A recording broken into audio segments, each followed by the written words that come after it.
Hi guys, welcome back to my channel.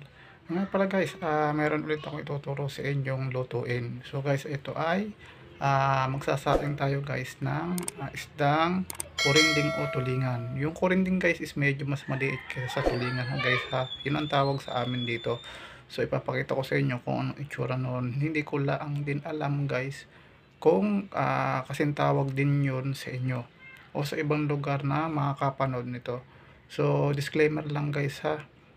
Ito naman guys, hindi ako eksperto sa pagluluto. So base lang ito sa aking ginagawa pagluluto dito sa gawaing bahay o lutuing bahay dito sa amin. So ako lang din ang nagluluto dito. So ipapakita ko sa inyo guys kung paano ko siya lulutuin. Mas masarap sana guys to sa palayok. Kaso problema guys, wala akong palayok. So maluluto na lang natin to guys sa aming maliit na kawali. So doon ko na lang siya lulutuin. So ipapakita ko na lang din sa inyo guys kung paano lutuin siya step by step. Ang gagamitin ko nga pala dito guys ay sampalok na hinog. So yun guys ang aking isusuka bilang pansuka nga guys sa ating isdang lulutuin ngayon dito. So sa halina samahan nyo ko guys, panoorin o try nyo ring gawin din sa inyo pag nakita nyo man to o hindi nyo pa man alam ang pagluluto ng klase ng isdang ito. So halina guys, samahan nyo ako, panoorin natin to.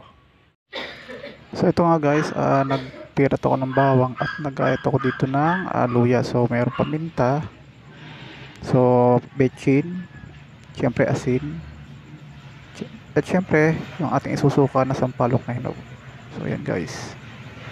Ayan guys yung ating lulutuin na tinatawag na kurinding. So ginawa ko dyan sa kanya is hiniwa ko sa gitna, tapos pinirat ko siya sa may asin para maiba naman at mas malasa siya. So meron na rin siyang asin guys, ready na siya.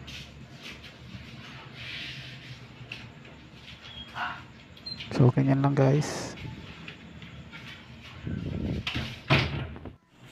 So ayan guys, inilagay ko na sa kawali ko. So nilagyan ko na yung mga then ito guys yung mga isda. So ilalagay natin din dyan guys. Pasensya na guys ha, wala kasi ibang naghahawak dyan kundi ako. Kaya dyan ko na lang nilagay agad. Then yun nga, nilagyan ko na lang siya ng guys ng tubig. So nasa sa inyo guys kung gaano kadaming tubig ha. Kung gaano karaming tubig ang ilalagay nyo. So sa akin ganyan lang din guys yung inilagay kong tubig. So tinansya ko lang. Then meron na rin dyan guys na lalagyan ko na rin dito guys ng mga sangkap natin. Meron ng paminta, bechin, asin. So yan guys yung mga sangkap niyan.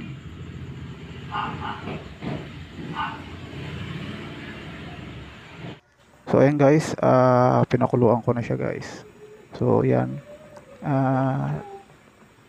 niluluto ko na siya, tinaklubang ko na rin siya guys diyan. So halina't hintayin natin maluto siya guys. Ganyan guys yung pagkakaitsura niya guys ha. Guys, timplahan nyo na lang kung anong panlasang gusto nyo guys dyan ha. So thanks for watching guys.